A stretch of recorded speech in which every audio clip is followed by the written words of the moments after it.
Hello all. Welcome to scope computer. Okay, so last classes में जैसे हमने देखा था कि किस तरीके से हम नेम प्लेट्स वगैरह पे वर्क करते हैं, 2D वर्क कैसे करना है, एरे क्लियरेंस किस तरीके से करना है। तो वो सारी चीजें हमने देखी थी, ठीक है। और नेस्टिंग वगैरह मैंने लास्ट टाइम आपको बताया था कि किस तरीके से वो यूज करना है। अभी हम थोड़ा सा आगे बढ़ रहे हैं। 2D का पार्ट जैसे हमने देखा कि 2D प्रोफाइल किस तरीके से हम रेडी करते हैं, एरे क्लियरेंस किस तरीके से रेडी करते हैं, वो सारी चीजों पे वर्क किया। बट अभी हम देखते हैं कि किस तरीके से आप वर्क करते हो, कि आगे हमें बढ़ना है। और जैसे आपका 3D का वर्क होता है, उस 3D के वर्क को किस तरीके से आप डेवलप करेंगे और किस तरीके से हमें उन पे समझना है। सबसे मेन इंपॉर्टेंट जो थिंग होती है किसी भी डिजाइन को, आप विजिबिलाइजेशन में लाइएगा। विजुअलाइजेशन मतलब कि ये होता है कि आप उसको समझिएगा, किस तरीके से हमें उसको समझना है और क्या उसमें टूल लगाना है जिसकी तरीके से अपना वो वर्क करने लगे। तो इसीलिए हम लोग क्या करते हैं, अब आगे बढ़ते हैं। ठीक है, यहां से आगे हमारा क्या है, बेसिक वर्क चलेगा 3D का, देन उसके बाद एडवांस लेवल का वर्क करेंगे हम लोग। सो देखते हैं किस तरीके से वर्क करते हैं।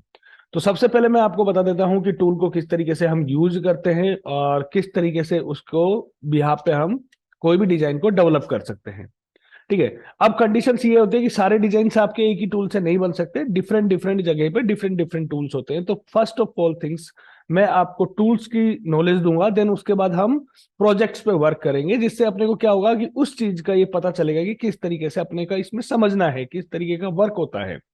जैसे कोई एक डोर बनाना है और उस डोर में अपने को कौन कौन से टूल लग सकते हैं, वो सारी चीजें या फिर कोई बेड बना रहे हो या कोई वॉल पैनल बना रहे हो, तो उनमें क्या चीज सिमिलरिटी रहेगी या क्या आपका ऑब्जेक्ट बनेगा, किस तरीके से टूल लगेगा, वो सारी चीजों पे अभी हम ध्यान देंगे। तो बात करते हैं हम आज 3D की, बेसिक 3D की। एक्चुअली में बेसिक 3D होता क्या है? बेसिक 3D जो होता है वो होता है आपका शेप एडिटर। शेप एडिटर वैसे देखा जाए तो कोई बेसिक 3D भी नहीं कह सकते, उसको एडवांस लेवल का भी नहीं कह सकते। इट मींस आपका बिगनर्स के लिए जो हमारा शेप एडिटर है वो बहुत इंपॉर्टेंट है, कि आप शेप को पकड़े और उसको समझे। ठीक है, डिफरेंट डिफरेंट जगह पे डिफरेंट डिफरेंट टूल यूज होंगे, ये आप रिमेंबर रखना। जरूरी नहीं है आपका सारी चीजें ही शेप एडिटर से डेवलप हो जाए।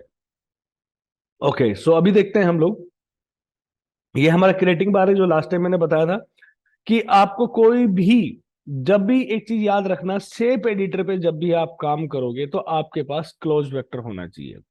अगर मान लो मैं कोई आर्क से, ठीक है, यहां से लेकर और यहां तक मैं इसको इस तरीके से और यहां से इसका एक फ्लिप मिरर मार देता हूं, विद जॉइंट भी कर देते हैं।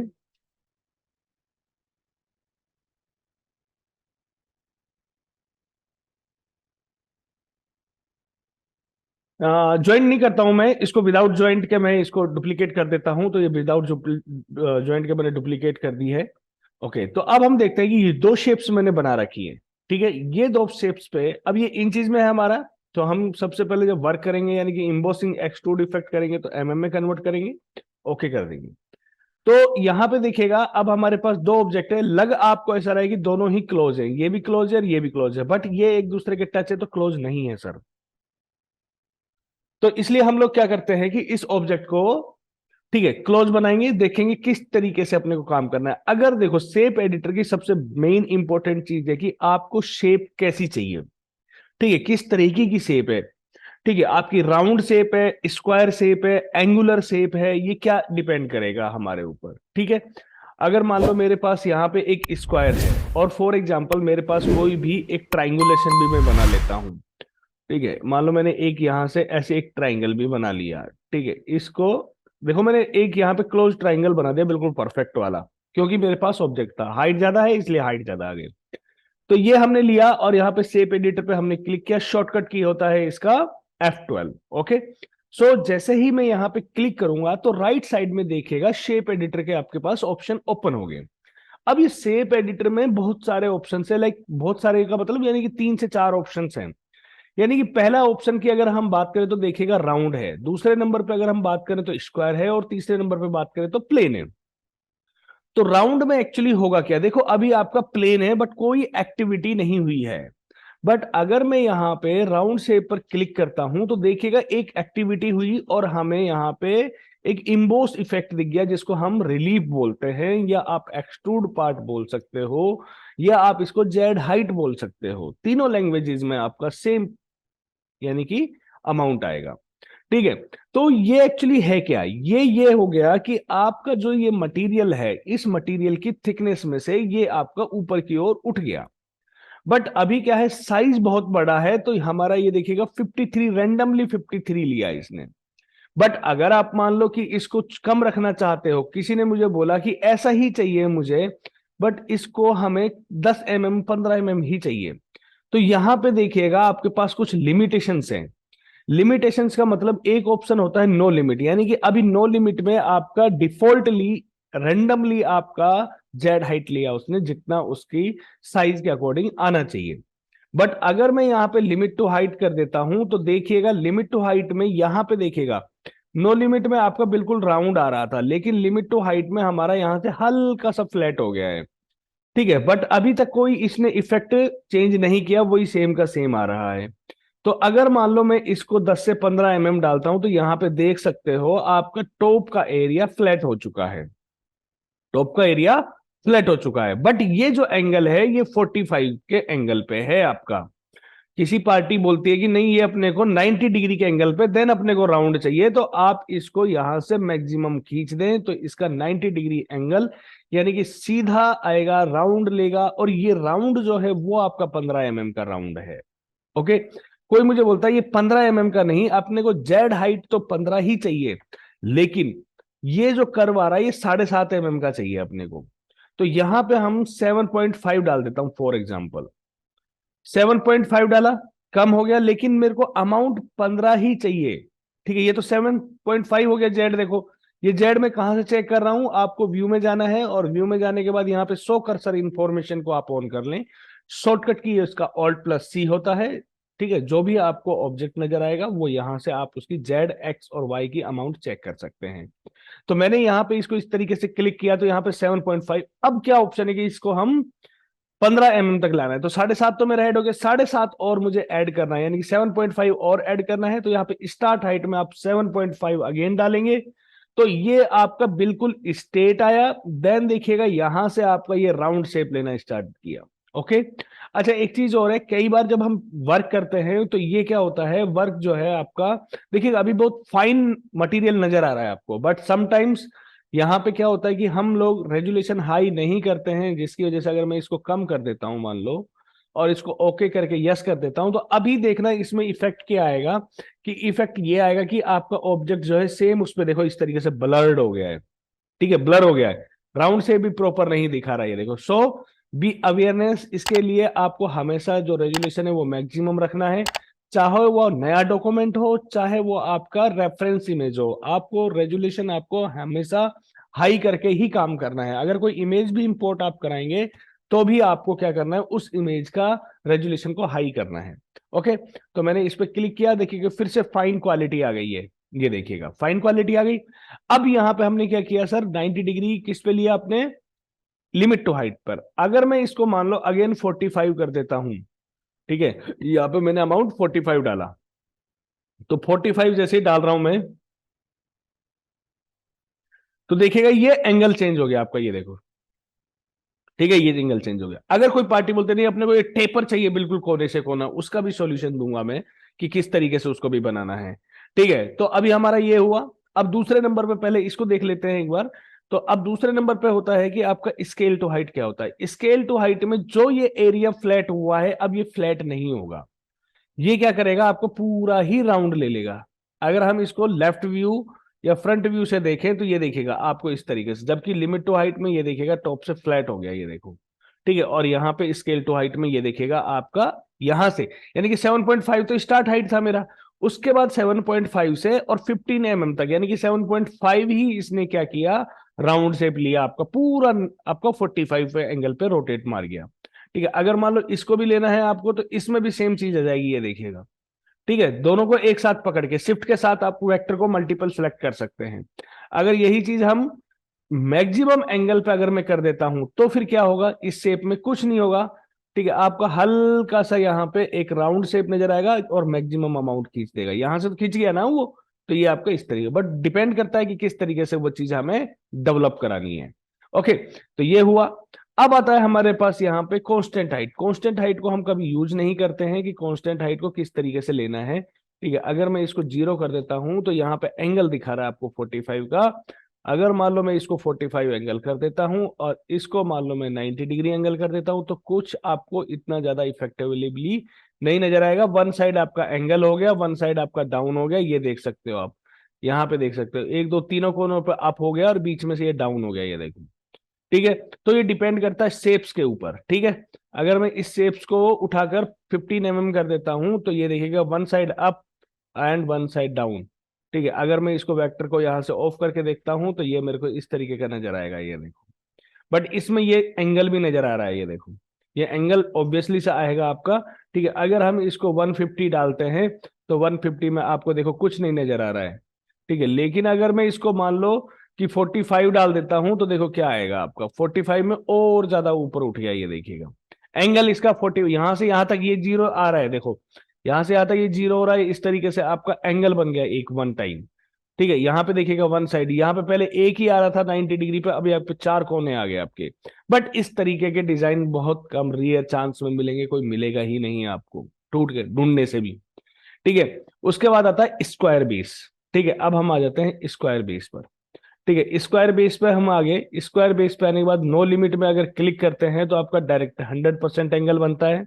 वो डिपेंड करता है, देखिएगा अब इसमें तो बिल्कुल 0 हो गया, लेकिन इसमें बिल्कुल 0 नहीं हुआ। रीजन क्या है कि इसमें अगर आपको बिल्कुल कोना टू कोना पिरामिड बनाना है तो आपका स्क्वायर होना चाहिए। यहाँ पे ये स्क्वायर नहीं है, रेक्टेंगुलर पार्ट है। तो अगर आपका मान लो ये स्क्वायर करना है तो आप इसको क्या करेंगे, एक स्क्वायर भी बना के दिखा देता हूं मैं आपको, जिससे आपको बिल्कुल परफेक्टली वर्क मिल जाएगा। ठीक है, यानी कि अब हम 200 बाई 200 का एक बॉक्स ले लेते हैं, दिस इज माई स्क्वायर। ठीक है, अब आप इन तीनों को पकड़िएगा तो आपको डिफरेंस समझ में आ जाएगा, तीनों में क्या डिफरेंस है ये देख सकते हो आप। Got it. तो अब हम इस तरीके से ये चीज को समझना है कि कैसी शेप है और कैसा हमें बनाना है। ठीक है, तो ये चीज हमें इस तरीके से डेवलप करनी है। अब यहां पे मान लो कि आपको कोई बोलता है कि इसको कुछ state, then taper, then flat. ठीक है, किस तरीके से बात कर रहा हूं मैं, square to limit, limit to height में आइएगा 15 mm, इस तरीके की मैं बात कर रहा था, ये देखो। अब यहाँ पे कुछ खड़ा हुआ चाहिए तो 7.5 आपने किया और यहाँ पे मान लो 7.5 किया, तो यहाँ पे इस तरीके से आपकी ये टेपर आ गई, ये देखिएगा। ये बन गया हमारा टेपर बिल्कुल परफेक्ट वाला। जिस भी ऑब्जेक्ट में आप देखेंगे वहां पे आपका सेम टेपर है। ठीक है, यहाँ पे क्या है आपकी सेम टेपर है। तो इस तरीके की जब टेपर्स आपकी बनती है तो उनको हमें यूटिलाइज समझना है डिजाइन को कि किस तरीके से आपको इसको यूटिलाइज करना है। सेम एज इट इज, अब आपका लिमिट टू हाइट में ऊपर से फ्लैट हो गया, सेम ऐसे ही आपका एंगल में क्या होगा, limit to scale to height में आपका एंगल नहीं बनाएगा। ठीक है, यहां पे फ्लैट नहीं करेगा, बस ओनली आपको टेपर्स में शो कराएगा, ये देखिएगा। ये आपकी बर्फी काइंड शेप बन गई। ठीक है, यहाँ पे ये देखिएगा, तो कुछ हिस्सा स्टेट, क्योंकि हमने स्टेट हाइट दे रखी है, देन समटाइम्स हमें क्या करना है, इसको यूटिलाइज करना है और इसको वर्क ऑन बेसिस पे दिखाना है। ओके, सो स्कोप कंप्यूटर में जो भी चीजें होती है ना वो क्लेरिफाई करके ही हम बताते हैं। ठीक है, बी पेशेंस। ओके, एवरी चीज आपको हम क्लियर करवाते हैं। ठीक है, इसी तरीके से 3D Max हो गया। ठीक है, आपका राइनोकोलस सॉफ्टवेयर हो गया। ठीक है, आपका ग्राफिक्स डिजाइनिंग हो गई, वेब डिजाइनिंग का जितना भी पार्ट है, आर्किटेक्चर का जितना भी पार्ट है, वो सारी चीजों का आपको प्रोवाइडेशन मिलती है, सारे सॉफ्टवेयर आपको मिलते हैं स्कोप कंप्यूटर के थ्रू। ओके, सो ये हम इस तरीके से क्लियर करते हैं। ओके, नेक्स्ट थिंग आती है हमारा प्लेन। एक्चुअली में प्लेन है क्या, प्लेन में आपको कुछ नहीं नजर आएगा ऑब्जेक्ट आपको, जबकि आपको देखो 7.5 हाइट नजर आ रही है, जबकि मैंने यहाँ पे 7.5 7.5 यानी कि 15 mm का एक रेशो दे रखा है। प्लेन हमेशा आपका नीचे से बेस से आपका बिल्कुल स्ट्रेट हाइट उठाने का काम करता है, इसके अलावा कोई काम नहीं करता है। ओके, तो ये तीन ऑब्जेक्ट हमारे पास आए। अब हम देखते हैं कि इस वाले को, क्या ये वाला ऑब्जेक्ट हमारा उठेगा। देखिएगा, अगर मैं 10 भी करता हूं तो भी नहीं उठाए। रीजन कि ये अभी तक आपका ज्वाइन नहीं है। तो ज्वाइन का शॉर्टकट की क्या होता है, जे। जे इज इक्वल टू ज्वाइन करेंगे, यहां पे देखिएगा 2/1 आ रहा है, तो यहां पे क्लिक करेंगे तो 1/1। ग्रीन पॉइंट जब किसी ऑब्जेक्ट पे आ जाता है इसका मतलब वो प्रॉपर ज्वाइंट हो चुका है। बट अब हम यहाँ पे अप्लाई करते हैं और अप्लाई करने के बाद भी ये अमाउंट ले रहा है कि नहीं ले रहा है, अभी भी नहीं लिया। क्या होता है शेप एडिटर में, जब हम शेप एडिटर किसी आर्क के ऊपर लगाते हैं तो वो आर्क आपकी क्या होनी चाहिए, स्मूथ होनी चाहिए, यानी कि उसमें नोड्स आने चाहिए। अभी ये क्या है, कन्वर्ट टू आर्क नहीं है, ठीक है, कन्वर्ट टू आर्क नहीं है, यानी कि आपका अभी तक ये क्या है, आर्क है। तो हमें क्या बनाना है, इसको बेजियर बनाना है। तो बेजियर कैसे बनाएंगे, इस पे क्लिक करते हैं और नोड एडिटिंग टूल पे क्लिक करने के बाद जब आपका कर्सर देखो अभी ब्लैक है, जब व्हाइट होगा तो माउस का राइट क्लिक करना है और यहाँ पे कन्वर्ट स्पेन टू बेजियर, या फिर कैपिटल एस भी आप सॉरी कैपिटल बी करेंगे तो भी आपका काम हो जाएगा। ठीक है, यहां पे जैसे क्लिक करेंगे तो आपका ये देखिए काम करने लग गया, यानी कि नोड आ गया अब हमारे पास। अब आप क्लिक करेंगे तो आपकी ऑटोमेटिकली अमाउंट ले ली, देखिएगा ये देखो। तो ये डिफरेंस बताना चाह रहा था मैं कि दोनों ऑब्जेक्ट्स को किस तरीके से आपको यूटिलाइज करना है। सेम ऐसे ही आपको यहाँ पे भी राउंड शेप है, टेपर्ड है, जो भी आपको चाहिए एज यू विश कि आपको किस तरीके से उसको यूटिलाइज करना है। इवन आप यहाँ पे मान लो कि इसको one side down and one side up करना चाहते तो इस तरीके कई बार आपने देखी होगी पत्तियां बनती हैं, ये पत्ती बन गई मान लो। ठीक है, जो हमारा पत्थर होती है ना, पत्थर में होता क्या है कि सीधी सीधी हमारे पास पत्तियां जाती हैं, हमारे पास सीधी सीधी पत्तियां होती हैं। ठीक है, पार्टी ये बोलते हैं कि बिल्कुल सीधी पत्ती होनी चाहिए, उसमें से आप डीप करिएगा। तो उस कंडीशन में हमें क्या करना है, इसको बिल्कुल मान लो 10 mm सीधा उठाना होता है और अप्लाई करना होता है। फिर उसके बाद क्या करना होता है, ये जो शेप है यहीं पे रहेगी, शेप एडिटर में आएंगे, अब इसमें से अंदर की ओर अपने को सबट्रैक्ट करना है, तो इसको 0 करेंगे। और यहाँ पे देखिएगा ऐड मोड था भी, अब हम क्या करते हैं, इसको सबट्रैक्ट करते हैं और यहाँ पे स्क्वायर करते हैं। तो स्क्वायर किया तो यहाँ पे देखिएगा अभी आपको ये बहुत ज्यादा डीप जा रहा है, ये देखो माइनस में चला गया। हमें कितना कर रहा है यहाँ पे, स्केल टू हाइट करके, और मान लो हमें 10 दिया था तो हम यहाँ पे इसको 8 देंगे। तो यहाँ पे देखिएगा हल्की सी आपको एक टेपर नजर आ गई, तो ये डीपनेस चाहिए मुझे यहाँ पे। ठीक है, तो पत्तियों में इस तरीके की डीपनेस मांगते हैं पत्थर वाले जो आर्टिस्ट होते हैं। ठीक है, वो इस तरीके की मांगते हैं क्योंकि दोनों पत्तियां इधर से और इधर से बराबर होनी चाहिए तो हमारा काम होगा। ठीक है, ये बोलते हैं वो लोग कि बिल्कुल बेस में अगर मॉडल मिल जाएगा तो फिर क्या है, वो वर्क नहीं करेगा प्रॉपर, कि उसमें क्या है मटेरियल डाउन जाएगा तो कटिंग ज्यादा होगा, इसलिए वो चाहते हैं कि मटेरियल पे ज्यादा कटिंग ना होके आपका नॉर्मल बेसिस पे कटिंग कर दे और उसमें अंदर की ओर कट मार दे। तो इस तरीके से जो मॉडलिंग होती है वो आपकी पत्थर में होती है। लेकिन हम अगर वुडन की बात करें तो वुडन में ऐसा कोई नहीं है, वुडन में आपको चाहिए कि नीचे से बेस से आप हल्का सा उठा के चलो, बाकी आपकी क्रिएटिविटी है कि आप उसको किस तरीके से डेवलप कर सकते हो। ये चीज बहुत इंपॉर्टेंट रहती है हमारे लिए। ठीक है, तो ये चीज हमने क्या किया, देखो किसी भी टाइप का आप ऑब्जेक्ट बनाएंगे वो ऑब्जेक्ट आपका यहाँ पे वर्क करेगा as on shape editor. Okay, तो शेप एडिटर का जो फंडामेंटल है वो इस तरीके से समझ में आता है हमें। अब हम देखते हैं कि शेप एडिटर में दो तीन चीजें और होती है, वो हर टूल के लिए यूज होगी, चाहे वो आपका शेप एडिटर हो या एक्सट्रूड टूल हो या टूरेल स्वीप हो। जब भी 3D की बात करते हैं तो हम देखो एक फंडामेंटल और होता है, वो बहुत इंपॉर्टेंट है आर्ट कैम के लिए। ठीक है, या आर्ट कैम की बात नहीं कर रहा मैं, आप किसी भी सॉफ्टवेयर में चले जाओ, 3ds मैक्स की तो बात कर लो, ठीक है, या फिर आप फोटोशॉप की बात करो। देखो जहां पे भी अपना एडिटेबल सॉफ्टवेयर होता है ना, वहां पे हमारे पास लेयर्स अवेलेबल होती हैं। लेयर्स का मतलब बेसिकली होता ही यही है कि आप मॉडल को एनी टाइम इन फ्यूचर कभी भी आप उसको एडिट कर सको, इसलिए हम वर्क को लेयर बेस्ड बना देते हैं, यानी कि डिविजन्स में काम कर देते हैं। मान लो कि हमें क्या करना है कि कोई ऑब्जेक्ट बनाना है या फूल बना रहे थे हम लोग। ठीक है, ये हम एक फूल बनाते हैं, चलो हम एक फूल बना लेते हैं और शेप एडिटर से ही बना लेते हैं अभी हम। ठीक है, चलो हम एक शेप एडिटर से ही बना लेते हैं। इस पत्ती को हम हल्का सा छोटा कर देते हैं, ट्रांसफॉर्मेशन टूल को लिया मैंने और यहाँ पे मान लो मैंने यहाँ पे 400 कर दिया। ठीक है, ये मैंने 400 कर दिया। ठीक है, अब यहाँ पे हमने रिसेट कर दिया उसको, ये रिसेट रिलीफ होता है, जो भी आपकी बना हुआ ऑब्जेक्ट होगा वो सब यहाँ से डिलीट हो जाएगा। ठीक है, तो अब हम क्या करते हैं, ठीक है, इसको मान लो कि मैंने यहाँ पे रखा और यहां से मैं क्या करता हूं, एक सर्किल बनाता हूं इस तरीके का।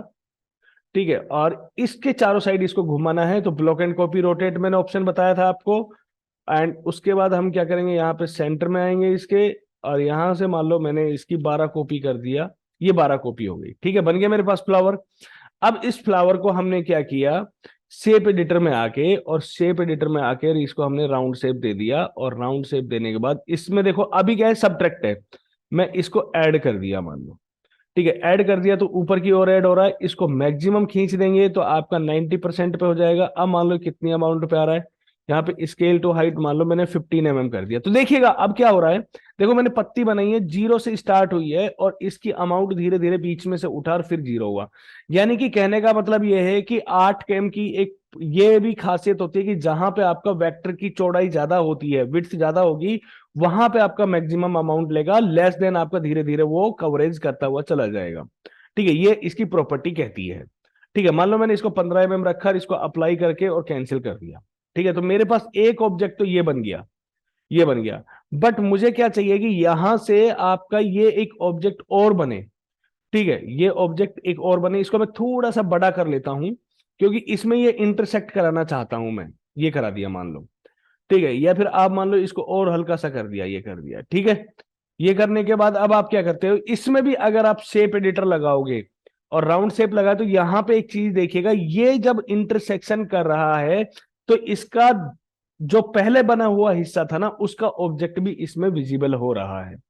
ठीक है, ये देखिएगा ये विजिबल हो रहा है। अब कोई बोलते ये तो अच्छा डिजाइन लग रहा है, लेकिन जहां पे ये कंडीशन आएगी तो हम वो चीज करेंगे, अदरवाइज ये चीज नहीं करेंगे। और बेसिकली अगर मैं बात करूं तो देखिएगा डिजाइन आपका जब 45 से ऊपर जा रहा है तो उठ रहा है, लेकिन धीरे नीचे नीचे आता है, फ्लैट हो गया।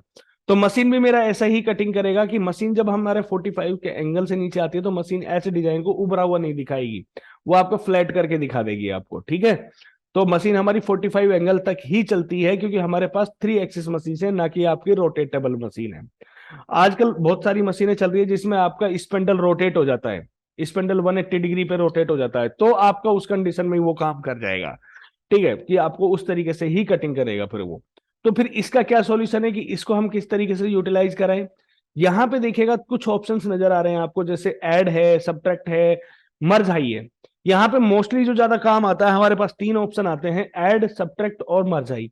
तो देखो ऐड में तो ऐड का मतलब तो ये ऐड दिखा रहा है, सब्ट्रैक्ट में क्या होगा, इसमें से ये माइनस भी हो जाएगा, ये तो माइनस गया ही, लेकिन ये भी आपका डीप हो गया, ये देखो ये आपका डीप हो गया, ये देखिए। ठीक है, तो ये डीप हो गया। अब आते हैं बात मर्ज हाई, मर्ज हाई पे मैं क्लिक करता हूं तो मर्ज हाई में हमेशा आपको अप साइड में ही जाएगा और देखिएगा आपका सेपरेट सेपरेट ऑब्जेक्ट डिलीवर्ड हो गया।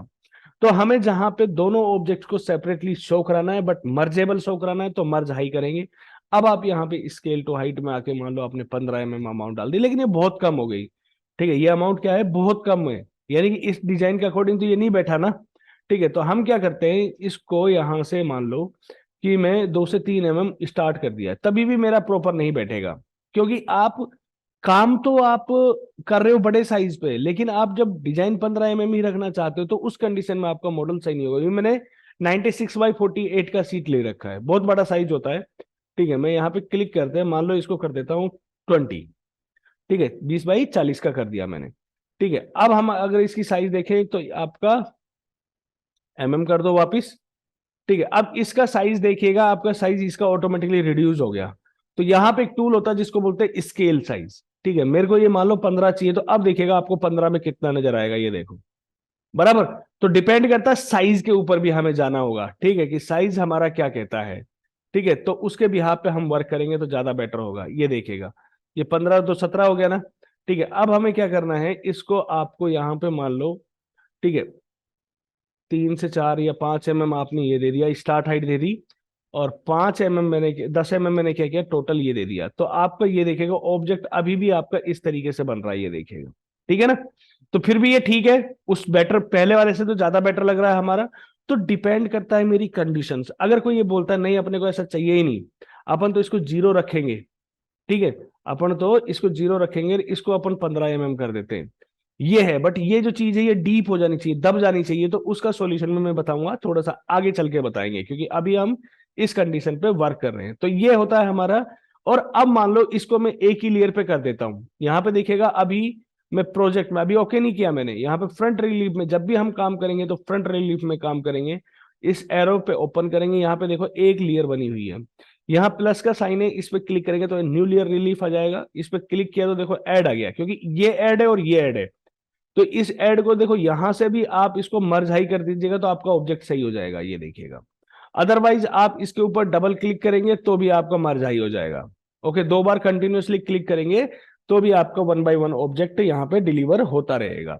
ठीक है, तो ये ऑब्जेक्ट हमने इस तरीके से क्लिक कर दिया। ठीक है, तो ये अब सेपरेट लेयर पे। अब इससे बेनिफिट क्या होगा कि अब मैं मान लो अप्लाई करके कैंसिल कर दिया, मान लो कि पार्टी बोलते नहीं यार ये वाला सर्किल अपने को नहीं चाहिए, इसमें कुछ और लगाना चाहते हैं हम, या इसके अंदर कुछ फ्लावर बनाना चाहते हैं, तो उस कंडीशन में अगर एक ही लेयर पे होता तो आप एडिट नहीं कर पाते। यहाँ पे इजीली आप क्या है, इसकी आईज को भी बंद कर सकते हो, या आप क्या कर सकते हो, यहां से इस लेयर पे सिलेक्टेड है जो येलो कलर की लेयर होती है उस पे हम सिलेक्टेड होते हैं, उसके बाद यहां से रीसेट करोगे तो आपका वापस रीसेट हो जाएगा।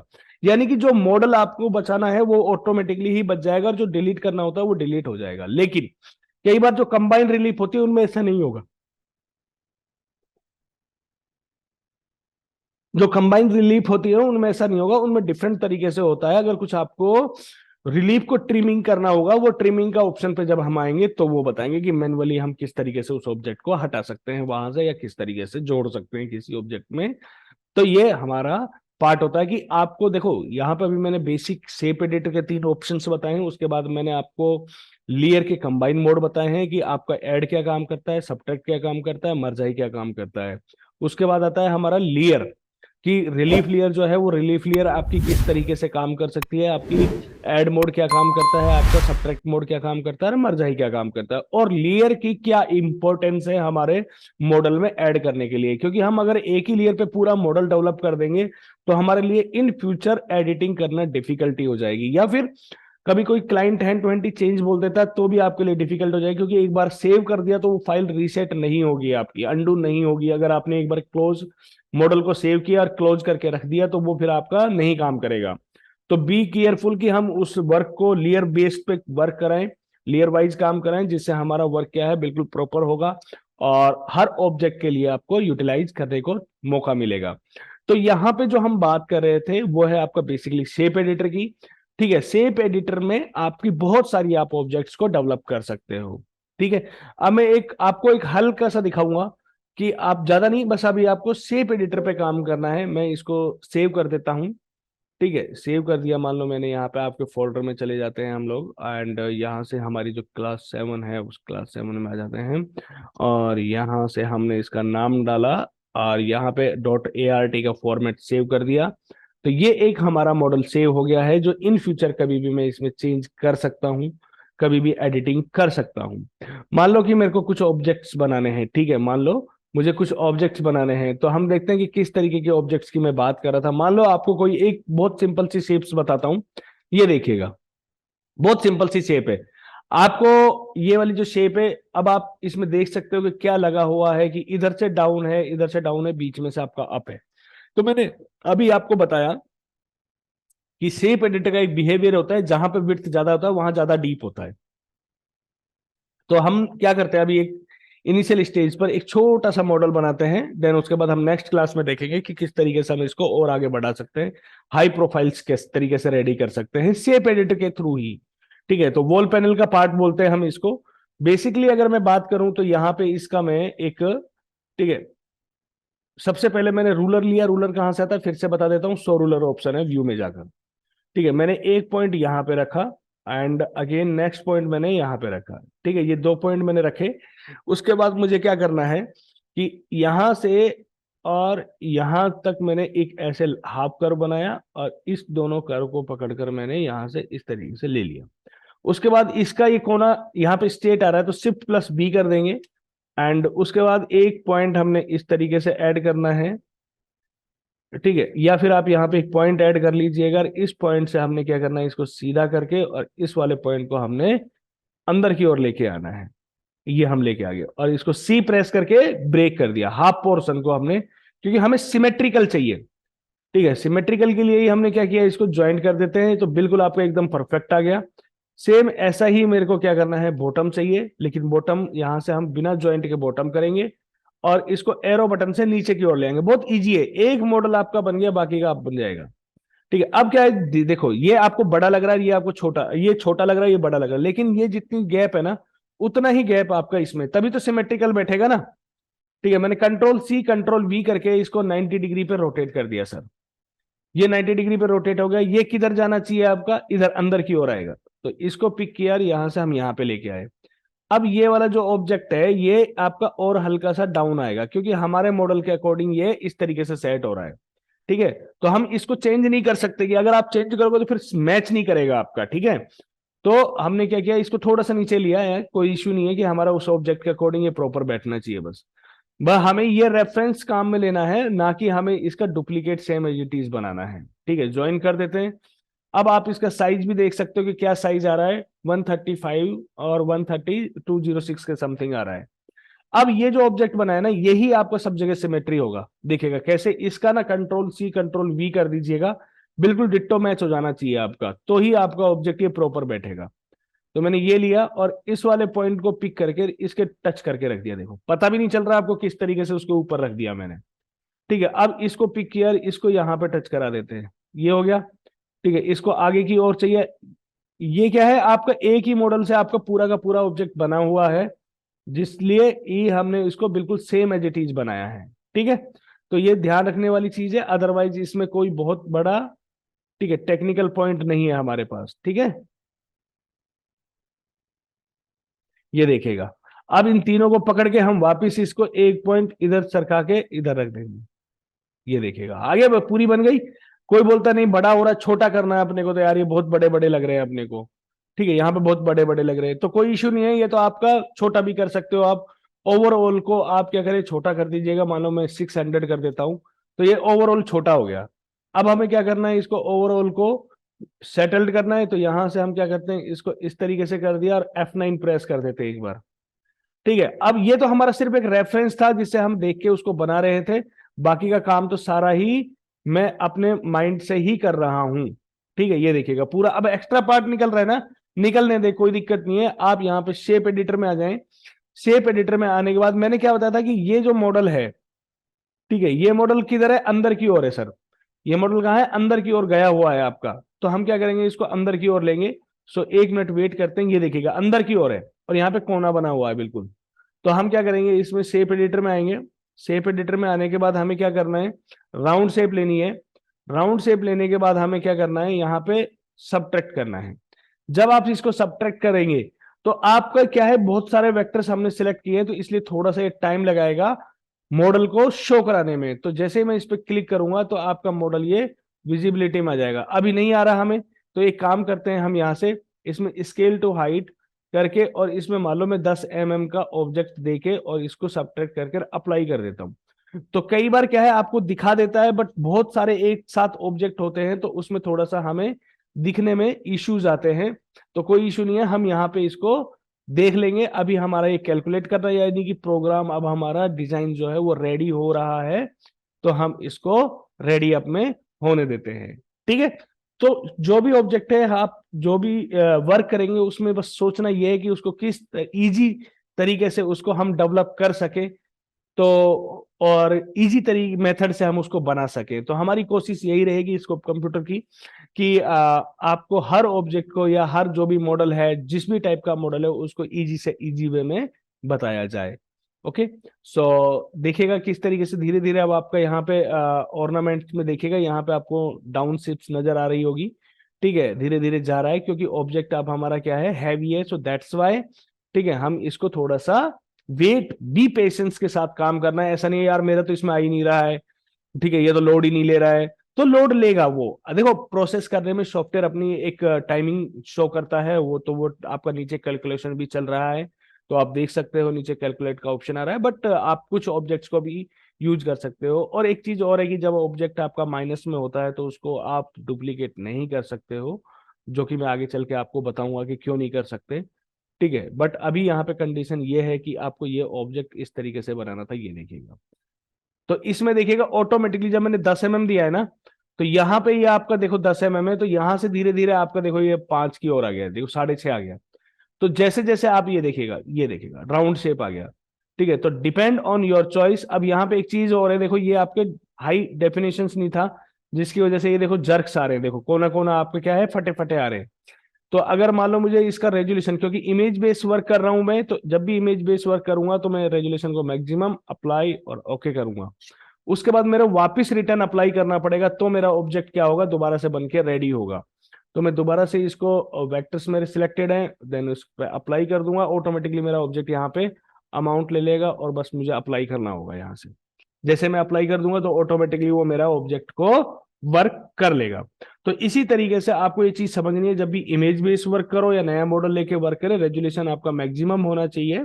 ठीक है, बाद में हम उसको कुछ भी डाउन भी करके वर्क करा सकते हैं, लेकिन एक इनिशियल स्टेज पे एक अच्छी फाइन क्वालिटी के लिए आपको ये आपका मैंडेटरी है कि आपको रेजोल्यूशन को हमेशा हाई ही रखना है, सेट मॉडल साइज में जाना है, और थर्ड नंबर का जो ऑप्शन आएगा वो एडजस्ट मॉडल रेजोल्यूशन का ऑप्शन आएगा, जिसपे आपको यूटिलाइज करना है। Okay, clear. So thank you so much, मिलते हैं नेक्स्ट सेशन में, और हम देखेंगे कि शेप एडिटर से किस तरीके के क्या ऑब्जेक्ट बना सकते हैं, क्योंकि यहाँ पे आपका शेप एडिटर से बहुत सारी चीजें डेवलप हो सकती हैं।